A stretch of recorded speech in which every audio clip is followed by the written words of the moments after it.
we are seeing more and more cases of variant N501Y.V2, which was first identified in South Africa, now cropping up in other countries.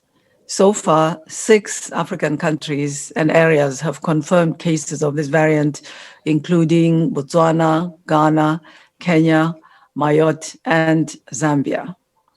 Beyond Africa, the variant has been confirmed in 24 countries globally, and there's concern it is circulating in other countries in Africa as yet undetected. So at WHO, we are working with countries to help them identify if this variant or others are circulating, to safely transport samples to referral laboratories for sequencing and analysis. The variant of concern first identified in the United Kingdom has also made its way to Africa with confirmed cases in the Gambia. The evidence suggests that these variants are more transmissible, and emerging evidence indicates that the UK variant may cause more severe illness than other common strains, although certainly more research needs to be done. Encouragingly, this week, at least 2 manufacturers have indicated that their vaccines are effective against both variants. In addition to the new variants, COVID-19 fatigue in the population and the aftermath of year-end gatherings and travel risk powering a perfect storm and driving up Africa's second wave and overwhelming health systems and facilities. It's important that all countries ramp up testing, isolation of contacts, and treatment of patients, as well as the preventive measures such as minimizing large gatherings.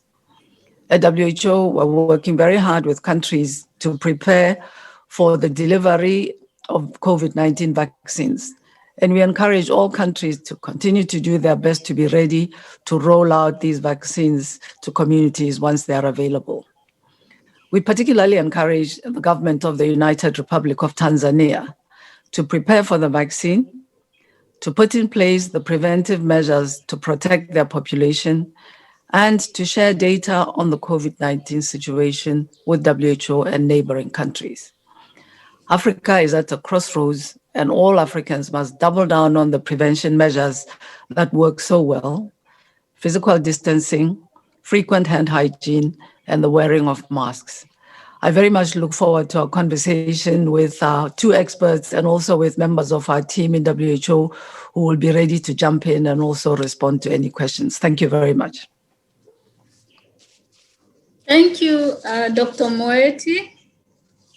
Now we turn to Prof. Tulio from South Africa. Could you shed some light on the latest finding of the new variant of COVID-19, which was first detected in South Africa?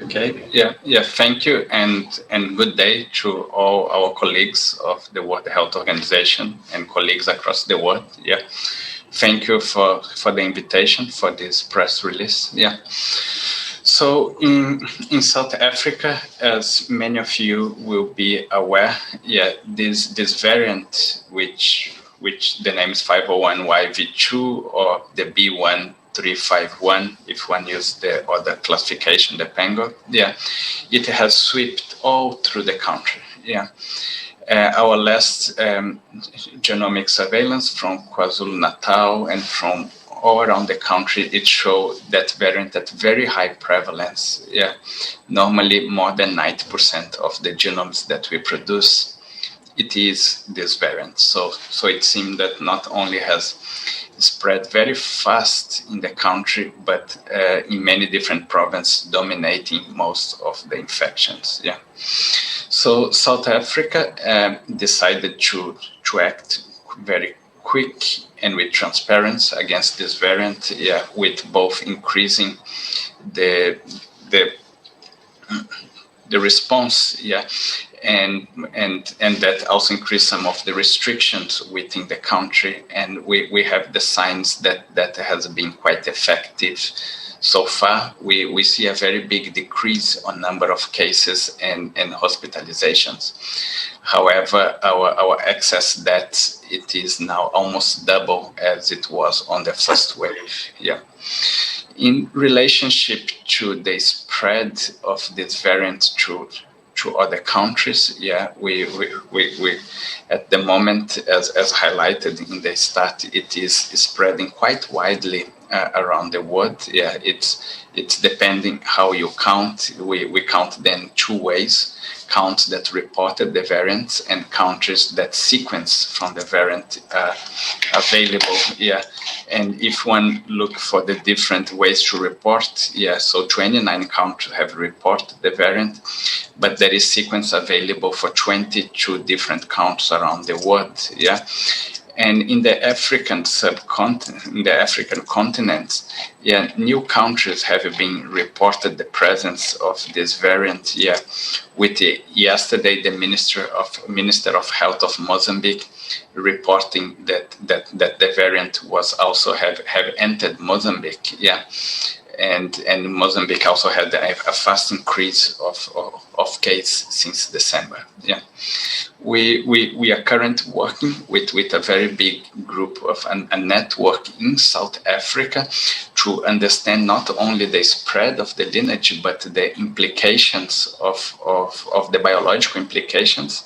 And in the last 2 weeks, we released some very important results in relationship to the neutralization of this variant by convalescent plasma of patients that were infected in the first wave. And the results were consistent both between our group and the African Health Research Institute on live virus that showed that this variant is less neutralized, much less neutralized than the previous variant, but also by the team of the National Institute of Communicable Disease, led by Penny Moore, that did that on pseudovirus, showing also much lower neutralization by convalescent plasma, these antibodies from the previous infections.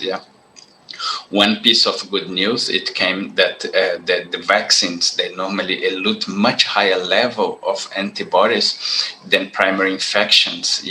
So we are still confident that the vaccines will be effective, because in addition of the higher levels of antibodies, you also have the other part of the immune system, this T-cell response. And Moderna was the first one to release some results showing a slightly decrease on the neutralization from antibodies, but the vaccine is still effective. Of course, the Moderna vaccine is not the most appropriate for the African continent due to the very low cold chain that need of -80. But that despite that's quite good news to see that. At the moment in South Africa, we are trying to work to answer another few very important questions. The one is this variant cause more reinfection than previous variants, and the other one, it is using the same pseudovirus and live virus experiment to see the neutralization with people that have been vaccinated as part of trials in the African continent. Just to finalize, we also have set up a very important partnership with the Africa CDC and the World Health Organization through the Pathogen Genomic Initiative in the African continent, and we have selected half of our genomic throughput. So we will be able to offer all the African countries up to 200 or 300 genomes a week, so we can help them to also characterize the variants that are circulating. More important, we're going to do that in a holistic approach that, in addition of generate data from them, that's going to have a strong capacity building program, because our vision is that the countries can do this genomic surveillance themselves as the time advances. Thank you for. Thank you very much, Prof. Now we'll go to Dr. Amadou Sarr. Can you please tell us about how the Pasteur Institute is supporting countries to detect new variants? Thank you very much. Grand merci justement à Mary Stephen. Et je voudrais d'abord dire le plaisir que j'ai de partager ce plateau avec la directrice régionale de l'OMS, le Dr Moeti, et professeur Tullio Oliveira, qui sont vraiment des personnes extrêmement engagées et mobilisées dans cette lutte contre la COVID et particulièrement dans le sujet qui nous intéresse aujourd'hui. Alors, par rapport à l'Institut Pasteur de Dakar, je voudrais d'abord dire que dans le dispositif sénégalais, l'Institut Pasteur de Dakar a en charge la surveillance génomique qui a commencé dès le 5 mars au début donc, de l'épidémie et c'est quelque chose qui se poursuit pour non seulement séquencer des souches du Sénégal, mais depuis le début de cette période, on a une capacité et on a aidé plusieurs pays dans ce sens-là, que ce soit le Cameroun dans un premier temps, la Guinée équatoriale, en plus du Sénégal. Au niveau du Sénégal, donc, ce séquençage, cette surveillance génomique a lieu quotidiennement et à ce stade, on a plus de 700 souches qui ont été analysées dans le but justement de voir les évolutions qui pouvaient toucher le diagnostic, les vaccins ou les traitements s'il y avait du nouveau. Ce que je peux dire avec toute cette partie, il y a quand même une attention particulière qui a été portée au cours de ces 2 derniers mois, enfin même 3 on peut dire, depuis le mois de novembre, à une analyse beaucoup plus systématique de plus de 200 souches avec l'objectif de voir très clairement est-ce qu'il y avait ce nouveau variant. Aujourd'hui, je peux dire au Sénégal, après un séquençage de plus de 200 souches qui a été choisi pour couvrir l'ensemble du pays. All right, as the South African representative there, just giving a quick overview of what the observations have been, saying that the South African variant of COVID-19 is now in some 29 countries, adding also that they are working together in terms of just dealing with that particular variant, and also saying that they're pleased that a number of vaccines will still be effective in terms of dealing with the South African variant, which he said has basically spread right across the country.